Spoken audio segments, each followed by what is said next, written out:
Pendapat yang kedua, bahwa Harut dan Marut itu dua malaikat, tapi kisahnya ada dua.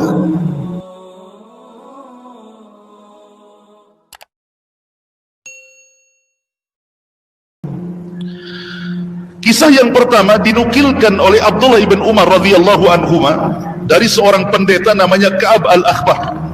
Ka'ab al-Akhbar ini seorang pendeta yang masuk Islam di zaman Umar. Banyak menceritakan tentang kisah Israiliyat, dan Abdullah ibn Umar mengambil kisah ini dari Ka'ab bin Akhbar.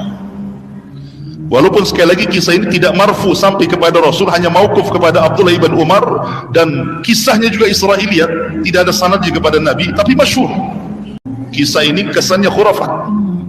Jadi begini, ketika Allah subhanahu wa ta'ala menciptakan Nabi Adam, kan malaikat protes tuh dan mengatakan, ya Rabb, apakah engkau akan menjadikan makhluk yang menumpahkan darah dan merusak bumi?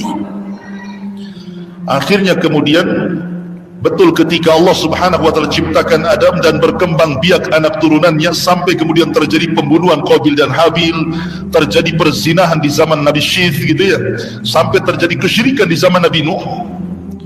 Maka malaikat mengatakan kepada Allah, ya Rabb, lihat apa yang sudah kami prediksi menjadi kenyataan.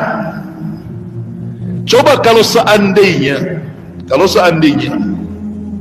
kau tidak ciptakan mereka, biar kami saja yang memakmurkan bumi ini, tidak akan terjadi seperti ini. Akhirnya Allah subhanahu wa ta'ala mengatakan, baik, kalau begitu aku minta dua malaikat, kumpulkan semua malaikat, pilih di antara malaikat, utus kepada saya akan turunkan dia ke bumi, saya akan berikan dia nafsu. Akhirnya kemudian dari seluruh malaikat terpilihlah Harut dan Marut menghadap kepada Allah. Kemudian Allah letakkan hawa nafsu syahwat dalam hati malaikat ini, Harut dan Marut ini, kemudian diturunkan ke bumi. Setelah di bumi, ya malaikat beribadah kepada Allah, bertauhidkan Allah subhanahu wa ta'ala, sampai akhirnya Allah uji dengan seorang wanita cantik. Dalam Israiliyat disebut namanya Istir ya, ada juga yang mengatakan Zuhrah namanya wanita ini, saking cantiknya. Karena malaikat ini sudah punya syahwat, punya nafsu sama dengan manusia, tertarik pula dengan wanita itu. Akhirnya kemudian Harut dan Marut ini mendekati wanita cantik itu agar mau berzinah dengan Harut dan Marut, tapi wanita itu mengelak, tidak mau. Karena terus mendesak, akhirnya wanita itu mau, tapi dengan 3 syarat. Syarat yang, jadi wanita cantik ini mengajukan 3 syarat. Pertama, meletakkan patung berhala. Yang kedua, meletakkan bayi. Yang ketiga, meletakkan khamr. Kata wanita ini, kalau engkau hendak berzina denganku, sembah berhala ini. Kalau tidak mau, bunuh bayi ini. Kalau tidak mau, minumlah khamr itu. Oh, tiga-tiganya nggak ada pilihan ini. Tetapi yang pertama, malaikat tidak mau, mungkinlah kesyirikan. Malaikat tidak mungkin melakukan kesyirikan dengan itu, menolak, dia tidak mau. Masa kami malaikat melakukan kesyirikan? Akhirnya syarat yang pertama tidak bisa dilakukan. Beralih kepada syarat yang kedua, membunuh bayi. Kata malaikat, kami malaikat tidak mungkin membunuh. Akhirnya kemudian syarat yang ketiga, minum khamar. Dianggapnya khamar ini paling rendah, bukan dosa besar menurut Harut dan Marut itu. Akhirnya diminumlah khamar itu. Jadi maboklah itu Harut dan Marut, namanya minum khamar, maboklah kan gitu. Karena mabok, akhirnya hilang ingatan dia. Ketika melihat bayi, dibunuhnya dia. Kemudian ketika melihat berhala, disembahnya pula berhala itu. Subhanallah, dia gara-gara mabok akhirnya membunuh, menyembah berhala, kemudian berzina dengan wanita itu. 3 dosa sekali dilakukan. Makanya kenapa dalam Islam itu Rasulullah SAW mengatakan al-khamru humul khaba'ith. Khamr itu adalah induk segala keburukan.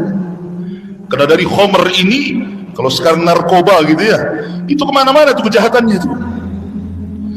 Lah karena mereka akhirnya terjerumus kepada 3 dosa sekaligus gitu ya. Akhirnya Allah subhanahu wa ta'ala memanggil Harut dan Marut, menyesal Harut dan Marut ini, dan Allah berikan dua pilihan. Yang pertama, aku akan azab kalian di neraka dan kalian tidak akan keluar dari neraka, atau aku akan azab kau di dunia dan kau akan selamanya tidak akan bisa naik lagi ke langit sampai kiamat dibangkitkan, dan kau akan digantung di langit, kakinya digantung di langit, dan dia tidak bisa lagi naik ke alam malaikat sampai kiamat dibangkitkan.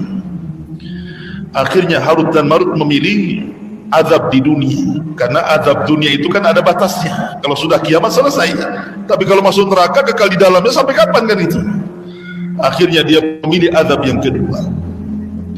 Lah wanita yang dizinahi ini akhirnya datang kepada Harut dan Marut sebagai tembusan dosanya karena sudah berzina dengan keduanya. Dia ingin diajarkan Ismul Azam, nama-nama Allah yang agung yang dimiliki Harut dan Marut supaya bisa terbang ke langit. Akhirnya kemudian setelah diajarkan Ismul Azam, diputusnya kedua sayap malaikat ini diberikan kepada wanita itu. Wanita ini melesat ke langit sampai akhirnya kemudian sampai di langit, hilang, dan Allah berubah bentuknya menjadi bintang. Itulah sejarah bintang dari wanita ini. Kalau melesat ke langit jadi bintang dia. Bintang-bintang itu lah. Ini kisah yang kedua, tapi kisah ini khurafat masalahnya, karena kisah ini dari kisah Israiliyah, tapi ini pula yang banyak diceritakan tentang kisah Harut dan Marut masalahnya. Kemudian yang ketiga, bahwa Harut dan Marut itu adalah manusia. Dia bukan syaitan, dia bukan malaikat, dia manusia.